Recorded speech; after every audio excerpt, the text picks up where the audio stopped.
എല്ലാവർക്കും നമസ്കാരം. ഞാൻ സക്കീർ ഹുസൈനാണ്. 2 ദിവസത്തെ അവധിയൊക്കെ കഴിഞ്ഞ് നാളെ വീണ്ടും നമ്മൾ മാർക്കറ്റിലേക്ക് പ്രവേശിക്കാനിരിക്കുകയാണ്. നാളത്തെ പ്രവേശനം കുറച്ച് സങ്കീർണതകൾക്കിടയിലാണ്. നിഫ്റ്റിയെ സംബന്ധിച്ചിടത്തോളം ഏത് ലെവൽ ബ്രേക്കൗട്ട് നടന്നു കഴിഞ്ഞാൽ 25,000-നും 26,000-നും അല്ലെങ്കിൽ 25,500 വരെയെങ്കിലും പോകുമെന്ന് നമ്മൾ പ്രതീക്ഷിച്ചോ, ആ റെസിസ്റ്റൻസ് ലെവലിൽ നിന്ന് തന്നെ അതിനെ ബ്രേക്ക് ചെയ്തെങ്കിലും ക്ലോസ് ചെയ്യാതെ താഴത്തേക്ക് വരികയും ഇറാൻ ഇസ്രായേൽ യുദ്ധം പൊട്ടിപ്പുറപ്പെടുകയും ചെയ്തതോടുകൂടി നമ്മുടെ എല്ലാ പ്രതീക്ഷകളും തകർത്തുകൊണ്ട് കഴിഞ്ഞ വെള്ളിയാഴ്ച നിഫ്റ്റി വലിയൊരു ഗ്യാപ്പ് ഡൗൺ നടത്തിയതിനാണ് നമ്മൾ സാക്ഷ്യം വഹിച്ചത്. മാത്രമല്ല അല്പം റിക്കവർ നടത്തിയെങ്കിലും, അതായത് മാർക്കറ്റ് ക്ലോസ് ചെയ്യുമ്പോൾ നിഫ്റ്റി 170ഓളം പോയിൻ്റ് നെഗറ്റീവിലാണ് ഉള്ളെങ്കിലും ഈ കഴിഞ്ഞ 2 ദിവസങ്ങൾ, അതായത് ഇന്നും ഇന്നലെയുമായി നടന്നുകൊണ്ടിരിക്കുന്ന വാർത്തകൾ നമ്മളെ അലോസരപ്പെടുത്തുന്നതാണ്. ഇപ്പോൾ കഴിഞ്ഞ ആഴ്ചയെ സംബന്ധിച്ചിടത്തോളം നമുക്ക് നോക്കത്താ ദൂരത്തോളം പോസിറ്റീവ് ന്യൂസുകൾ ഉണ്ടായിരുന്നു. ഏതൊക്കെയെന്ന് പറഞ്ഞാൽ, ഇപ്പോൾ CPI ഇൻഫ്ലേഷൻ, ഇന്ത്യ ഇൻഫ്ലേഷൻ, അതുപോലെ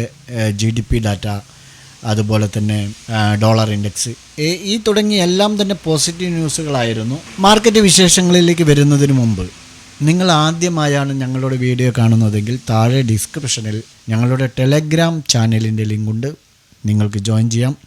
നിങ്ങൾ ഒരു ഓപ്ഷൻ ബയ്യറാണെങ്കിൽ ഞങ്ങളോടൊപ്പം ചേർന്ന് നിങ്ങൾക്ക് ട്രേഡ് ചെയ്ത് മുന്നോട്ട് പോകാം. ഓർക്കുക, ഇപ്പോൾ ഓപ്ഷൻ ബയ്യിങ് വളരെയധികം ഡിഫിക്കൽട്ടായ ഒരു ടൈമിലൂടെയാണ് പോയിക്കൊണ്ടിരിക്കുന്നത്.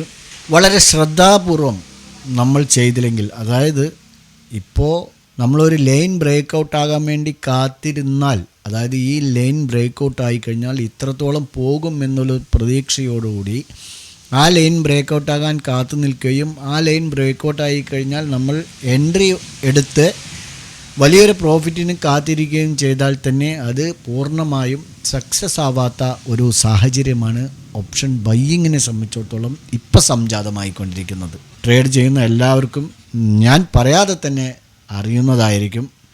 പക്ഷേ നമ്മൾ ഈ സ്കാൽപ്പിംഗ് മോഡ് എന്ന് പറയുന്നത് പോലെ 10 പോയിൻ്റ് 15 പോയിൻ്റ് പ്രോഫിറ്റ് ബുക്കിംഗ് ചെയ്ത് ഒരു ദിവസം നമുക്ക് അത്യാവശ്യം പ്രോഫിറ്റോടുകൂടി ഇറങ്ങാൻ കഴിയും.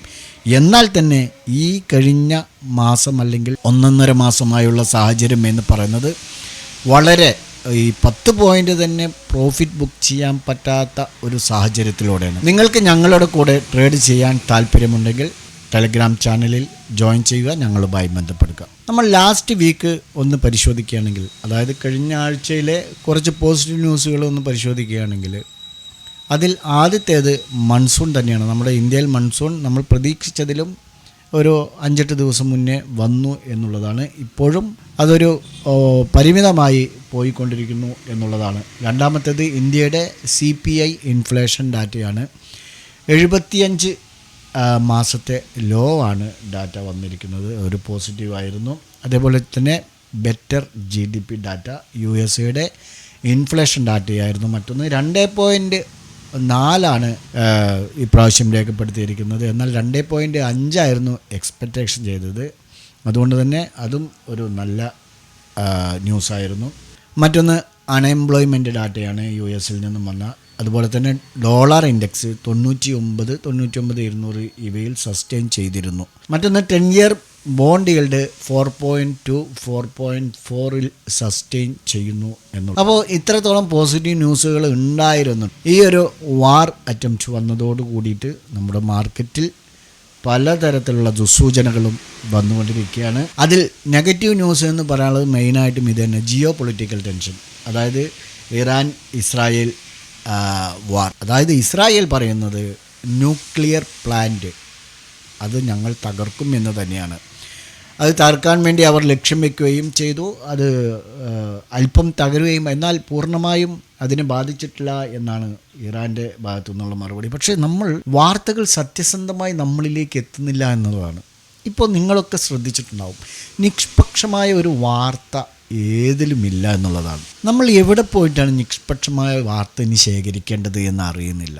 ഇപ്പോൾ നമ്മുടെ മലയാളം ചാനലുകൾ എടുത്താൽ തന്നെ, ഇനി മലയാളം പത്രമാധ്യമങ്ങൾ എടുത്താൽ തന്നെ ഇസ്രായേൽ സപ്പോർട്ട് ചെയ്തുകൊണ്ടുള്ള ഒരുപാട് ന്യൂസുകൾ. ഇപ്പോൾ ഇറാനെ സപ്പോർട്ട് ചെയ്യുന്ന കുറച്ച് മാധ്യമങ്ങൾ, അതായത് ഇസ്രായേൽ തകർന്നു, തകർന്നു തരിപ്പണമാവാൻ പോകുന്നു. ടെൽ അവീവ് തകർന്നു തരിപ്പണമാക്കി, ആളുകളെല്ലാം ബങ്കറിലാണ്. അതുപോലുള്ള ന്യൂസുകൾ ഇറാനെ സപ്പോർട്ട് ചെയ്യുന്നവർ. എന്നാൽ ഇസ്രായേലിനെ സപ്പോർട്ട് ചെയ്യുന്നവർ ഇവിടെ ടെഹ്റാൻ പൂർണ്ണമായും നശിച്ചു, അവരുടെ ന്യൂക്ലിയർ പ്ലാന്റ് നശിച്ചു. അതുപോലെ ഇരുപക്ഷവും ചേർന്ന് കൊണ്ടുള്ള വാർത്തകളല്ല, അത് എന്താണ് അവിടെ നടക്കുന്നത് എന്നുള്ള ഒരു സത്യസന്ധമായ വാർത്ത നമ്മളിലേക്ക് എത്തുന്നില്ല എന്നുള്ളതാണ്. ഒരു ചെറിയ അല്ലെങ്കിൽ ന്യൂനപക്ഷം ചില പത്രങ്ങളൊക്കെ ഉണ്ടായിരിക്കാം, പക്ഷേ അത് തന്നെ നമ്മളിലേക്ക് എത്തും. അപ്പോൾ ഈ ഒരു സാഹചര്യത്തിൽ വാർത്തകളുടെ രൂപത്തിൽ സത്യസന്ധമായി നമ്മളിലേക്ക് എത്താത്തിടത്തോളം വളരെയധികം ബുദ്ധിമുട്ടാണ് നമ്മുടെ ഇനിയുള്ള ജീവിതങ്ങൾ, നമ്മുടെ തലമുറയുടെ ജീവിതങ്ങളും വളരെയധികം ബുദ്ധിമുട്ട്. ഓക്കെ, അതവിടെ ഇരിക്കട്ടെ. അപ്പോൾ ഏതായിരുന്നാലും ഈ ഇറാൻ പറഞ്ഞിരിക്കുന്നത് ഇസ്രായേലിനെ സപ്പോർട്ട് ചെയ്താൽ, അതായത് ഫ്രാൻസ്, അമേരിക്ക, ഇംഗ്ലണ്ട് പോലുള്ള രാഷ്ട്രങ്ങളോട് താക്കീത് ചെയ്തിട്ടുണ്ട്, ഇസ്രായേലിനെ സപ്പോർട്ട് ചെയ്ത് കഴിഞ്ഞാൽ ഞങ്ങൾ നിങ്ങളുടെ സൈനിക കേന്ദ്രങ്ങളും ആക്രമിക്കും എന്നുള്ളത്.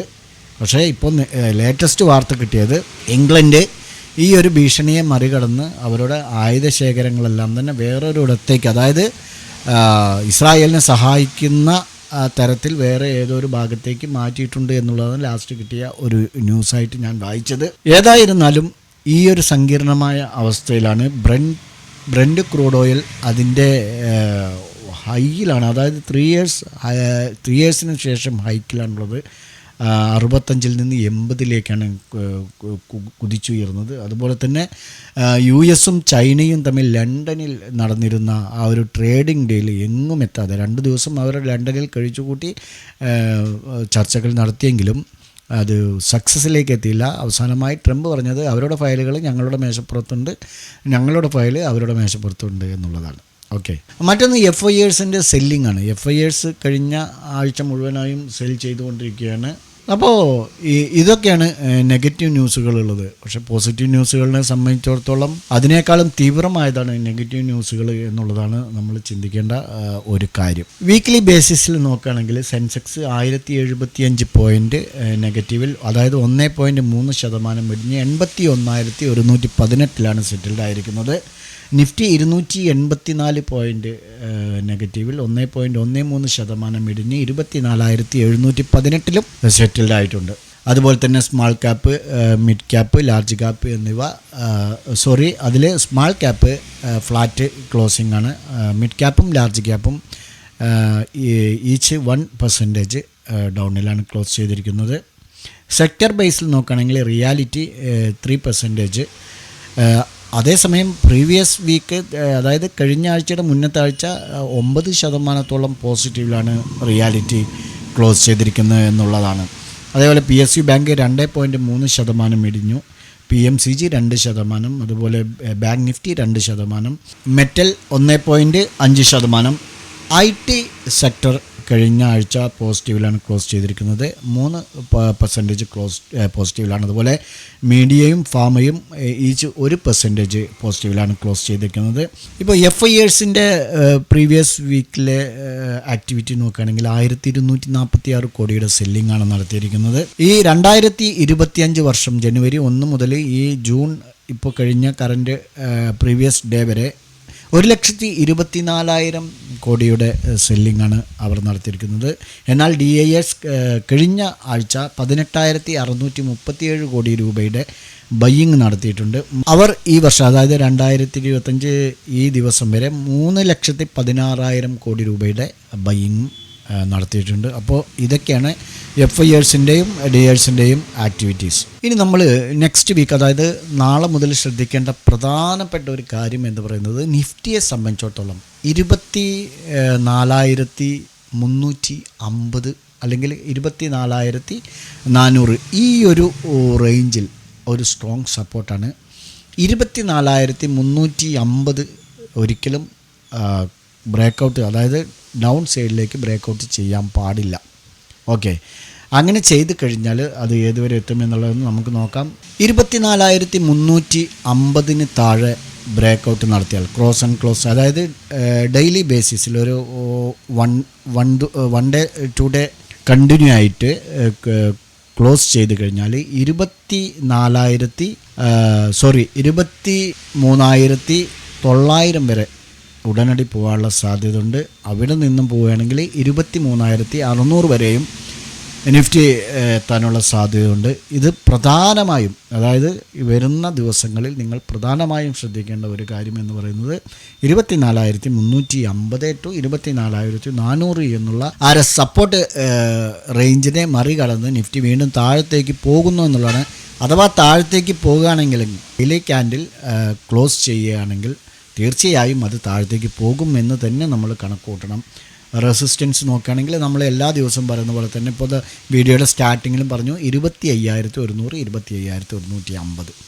നമ്മൾ ഈ ഒരു റേഞ്ച് ബ്രേക്ക് ഔട്ട് ചെയ്യാൻ വേണ്ടി കഴിഞ്ഞ വ്യാഴാഴ്ചയാണോ ബുധനാഴ്ചയാണോ 25,210 വരെ വന്നതാണ്. പക്ഷേ 25,150 മുകളിൽ ക്ലോസ് ചെയ്തില്ല എന്നുള്ളതൊരു പ്രധാന ഘടകമാണ്. അത് ശ്രദ്ധിക്കണം. അപ്പോൾ വരും ദിവസങ്ങളിലും 25,100, 25,150 എന്നുള്ള റെസിസ്റ്റൻസ് ലെവൽ നമ്മൾ പ്രത്യേകം വാച്ച് ചെയ്യേണ്ടതുണ്ട്. അതുപോലെ ബാങ്ക് നിഫ്റ്റി നോക്കുകയാണെങ്കിൽ 54,600 എന്നുള്ളൊരു സപ്പോർട്ട് ലൈനാണ്. അതിന് താഴെ ബ്രേക്ക് ഔട്ട് ചെയ്യുകയാണെങ്കിൽ 53,500 നെക്സ്റ്റ് സപ്പോർട്ടായിട്ട് വരുന്നത്. റെസിസ്റ്റൻസ് ആയിട്ട് 56,500 എന്നുള്ളതുമാണ്. വീഡിയോയുടെ അവസാനം നമുക്ക് ടെക്നിക്കലി ചാർട്ടിലേക്ക് വന്നൊന്ന് പരിശോധിക്കാവുന്നതാണ്. ഇനി നമ്മൾ അടുത്ത ആഴ്ച വരാനിരിക്കുന്ന ഇവൻറ്റ്സുകൾ ഏതൊക്കെയാണെന്ന് നോക്കാം. അതായത് നാളെ ജൂൺ 16 ഉച്ചയ്ക്ക് 12 മണിക്ക് ഇന്ത്യയുടെ WPI ഇൻഫ്ലേഷൻ ഡാറ്റ വരുന്നുണ്ട്. ഇയർ ടു ഇയർ 0.85% എക്സ്പെക്റ്റേഷൻ 0.8% അതുപോലെ ട്യൂസ്ഡേ 8:30 AM രാവിലെ ജപ്പാൻ്റെ ഇൻട്രസ്റ്റ് റേറ്റ് ഡിസിഷൻ ഡാറ്റ വരുന്നുണ്ട്. അതായത് 0.5% എക്സ്പെക്റ്റേഷൻ ചെയ്യുന്നത്. 0.5% തന്നെയാണ്. ഇവിടെ നമ്മൾ ശ്രദ്ധിക്കേണ്ട ഒരു കാര്യം എന്ന് പറയുന്നത് ഇത് 0.5% എന്നുള്ളത് ഇൻക്രീസ് ചെയ്യുകയാണെങ്കിൽ ഉറപ്പായും മാർക്കറ്റ് ക്രാഷ് ആവാനുള്ള സാധ്യതയുണ്ട്, ഡൗൺ ആവാനുള്ള സാധ്യതയുണ്ട്. നമ്മൾ പ്രത്യേകം ആ ഒരു ആ ഒരു ഇവൻ്റ് നമ്മൾ ശ്രദ്ധിക്കണം. അതായത് മറ്റന്നാൾ ചൊവ്വാഴ്ച രാവിലെ 8:30 നമ്മുടെ ഇന്ത്യൻ സമയം രാവിലെ 8:30 ഇൻട്രസ്റ്റ് റേറ്റ് ഡിസിഷനാണ് ജപ്പാനിൽ നിന്ന് വരുന്നത്. അത് നമ്മൾ ശ്രദ്ധിക്കണം. വൈകുന്നേരം 6 മണിക്ക് USA നിന്ന് റീറ്റെയിൽ സെയിൽസ് ഡാറ്റയും വരുന്നുണ്ട്. ഇനി ബുധനാഴ്ചയാണ് 18 രാവിലെ 11:30 ഇംഗ്ലണ്ടിൻ്റെ ഇൻഫ്ലേഷൻ ഡാറ്റ വരുന്നുണ്ട്. ഇയർ ടു ഇയർ 3.5% എക്സ്പെക്റ്റേഷൻ 3.5% തന്നെയാണ്. വൈകുന്നേരം അതായത് രാത്രി 11:30 USA fed interest rate decision data വരുന്നുണ്ട്. 4.5% നിലവിൽ എക്സ്പെക്റ്റേഷനും 4.5% പക്ഷേ ഇവിടെ നമ്മൾ ശ്രദ്ധിക്കേണ്ട വേറൊരു കാര്യം, ഇപ്പോൾ അവിടെ എല്ലാ രാഷ്ട്രങ്ങളും ഇൻട്രസ്റ്റ് റേറ്റ് കട്ട് ചെയ്യുന്നുണ്ട്. ഒരു മിനിമം 25 ബേസിസ് പോയിൻ്റെങ്കിലും ഇൻട്രസ്റ്റ് റേറ്റ് കട്ട് ചെയ്തുകൊണ്ടിരിക്കുകയാണ്. നമ്മുടെ ഇന്ത്യയും കട്ട് ചെയ്തിട്ടുണ്ട്. എന്നാൽ ജെറോം പവൽ ഇതിന് സമ്മതിക്കുന്നില്ല എന്നുള്ളതാണ്. അതുകൊണ്ട് തന്നെ ട്രംപും ജെറോം പവലും തമ്മിലുള്ള അസ്വാരസ്യങ്ങൾ കൂടിക്കൊണ്ടിരിക്കുന്നതാണ്. നമ്മൾ ഇതിനു മുമ്പുള്ള വീഡിയോകളിലൊക്കെ അത് ചർച്ച ചെയ്താണ്. ഇപ്പം അതായത് ബുധനാഴ്ച രാത്രി 11:30 ഫെഡ് ചെയർപേഴ്സൺ ജെറോം പവൽ ഇപ്പോൾ നിലവിലുള്ള 4.5% തന്നെ കണ്ടിന്യൂ ചെയ്യാനാണ് പദ്ധതി എങ്കിൽ തീർച്ചയായും ട്രംപ് എന്ത് ചെയ്യും? അയാളെ ആ സ്ഥാനത്ത് നിന്നും തട്ടാനുള്ള സകല തന്ത്രങ്ങളും നോക്കും. കാരണം അയാളിപ്പോൾ നേരത്തെ നിലവിൽ തന്നെ ജെറോം പവലിനെ മിരട്ടിക്കൊണ്ടിരിക്കുന്നുണ്ട് ഇൻട്രസ്റ്റ് റേറ്റ് കട്ട് ചെയ്യാത്തതിൻ്റെ പേരിൽ. അപ്പോൾ ഇത് പേടിച്ചിട്ട് ഒരു പക്ഷേ ജെറോം പവൽ ഇൻട്രസ്റ്റ് റേറ്റ് ഒരു 25% basis point interest rate cut ചെയ്യുകയാണെങ്കിൽ മാർക്കറ്റ് അത്യാവശ്യം പോസിറ്റീവ് സെൻറ്റിമെൻറ്റ്സിലേക്ക് വരാനുള്ള സാധ്യതയുണ്ട്. പക്ഷേ ഈ യുദ്ധസമാനമായ അല്ലെങ്കിൽ യുദ്ധം നടന്നുകൊണ്ടിരിക്കുന്ന ഈ സാഹചര്യത്തിൽ എത്രത്തോളം പോസിറ്റീവ് സെൻറ്റിമെൻറ്റ്സ് കാണിക്കും എന്നുള്ളത് നമ്മൾ കണ്ടറിയുക തന്നെ വേണം. അന്ന് തന്നെ രാത്രി FOMC മിനിറ്റ്സ് പ്രസ് റിലീസ് നടക്കുന്നുണ്ട്. പിന്നെ US മാർക്കറ്റ് അവധിയാണ്. അതുപോലെ അന്ന് 4:30 മണിക്ക് വൈകുന്നേരം BOE ഇൻട്രസ്റ്റ് റേറ്റ് ഡിസിഷൻ വരുന്നുണ്ട്. 4.25% എക്സ്പെക്റ്റേഷനും 4.25%. അപ്പോൾ ഇതൊക്കെയാണ് നെക്സ്റ്റ് വീക്ക് നടക്കാനിരിക്കുന്ന ഇവൻറ്റ്സുകൾ. ഇനി നമ്മൾ ടെക്നിക്കൽ അനലൈസിലേക്ക്, അതായത് ചാർട്ടിലേക്ക് ഒന്ന് വന്ന് നോക്കാം. ഇത് നിഫ്റ്റിയുടെ ഡെയിലി ക്യാൻഡിലാണ്. ഡെയിലി ക്യാൻഡിലേക്ക് നമുക്ക് റെസിസ്റ്റൻസ് നമുക്ക് ആദ്യം മാർക്ക് ചെയ്യാം. റെസിസ്റ്റൻസ് നമ്മൾ കൂടുതൽ ചിന്തിക്കേണ്ട ആവശ്യമില്ല. 25,100 ടു 25,150 ഈ ഒരു റേഞ്ചിൽ തന്നെയാണ് നമ്മൾ നേരത്തെ പറഞ്ഞ രൂപത്തിൽ ഇതൊരു വല്ലാത്തൊരു സ്ട്രോങ് സപ്പോർട്ട് റേഞ്ച് തന്നെയാണ്. ഇപ്പോൾ 24,718 നെക്സ്റ്റ് 24,000 ഈ ഒരു സോണിലാണുള്ളത്. സപ്പോർട്ട് ലെവൽ 24,000 ഈ ഒരു സോണിലാണ്. 24,400 ടു 24,350 ഈ ഒരു റേഞ്ചിനകത്താണ് സപ്പോർട്ട്. അപ്പോൾ നമുക്ക് അതിൻ്റെ എൻഡ് മാർക്ക് ചെയ്യുകയാണെങ്കിൽ 24,350 ഈ ഒരു സോണ് അല്ലെങ്കിൽ ഈ ഒരു ലൈന് ബ്രേക്ക് ഔട്ട് ചെയ്ത് 1 ഡേ ടൈം ഫ്രെയിമിൽ ക്രോസ് ആൻഡ് ക്ലോസ് അല്ലെങ്കിൽ കണ്ടിന്യൂ ആയിട്ട് ഒരു 2 days ക്രോസ് ആൻഡ് ക്ലോസ് ചെയ്യുകയാണെങ്കിൽ തീർച്ചയായും നമ്മൾ എക്സ്പെക്റ്റേഷൻ ചെയ്യുന്നത് 23,900 നെക്സ്റ്റ് ഈ ഒരു റേഞ്ച്. അതായത് ഈ ഡേയിലെ 23,900. അതിനും താഴേക്ക് വരികയാണെങ്കിൽ നമുക്ക് ഈ ഒരു റേഞ്ചിലേക്ക് നോക്കേണ്ട ആവശ്യമുള്ളത്. ഈ ഒരു ഡേ ക്യാൻഡിലിൻ്റെ ബോട്ടം നോക്കുകയാണെങ്കിൽ നമുക്ക് 23,600 ആ റേഞ്ചിലേക്ക് വരാനുള്ള സാധ്യതയാണ്. ഇപ്പോൾ ഈ യുദ്ധം കൂടുതൽ സങ്കീർണമാവുകയാണെങ്കിൽ തീർച്ചയായും ഒരു ക്രാഷ് കൂടെ മാർക്കറ്റിൽ ഉണ്ടാവും. എല്ലാ അവസരങ്ങളും, അതായത് ഈ യുദ്ധം എത്രത്തോളം മാർക്കറ്റിനെ താഴത്തേക്ക് കൊണ്ടുപോകുന്നുള്ളൂ അവിടെ നിന്നും നിങ്ങൾ ബയ്യിങ് ചെയ്ത്, അതായത് അപ്പോഴേക്കും കുറച്ച് ക്യാപിറ്റലൊക്കെ ഉണ്ടാക്കിയിട്ട് നല്ല സ്റ്റോക്കുകൾ നോക്കുകയോ അല്ലെങ്കിൽ ഫ്യൂച്ചർ ബൈ ചെയ്ത് വെക്കുകയോ ചെയ്യാവുന്നതാണ്. അപ്പോൾ നിഫ്റ്റിയുടെ ചാർട്ടിൽ നമ്മൾ ഇതാണ് ശ്രദ്ധിക്കേണ്ടത്.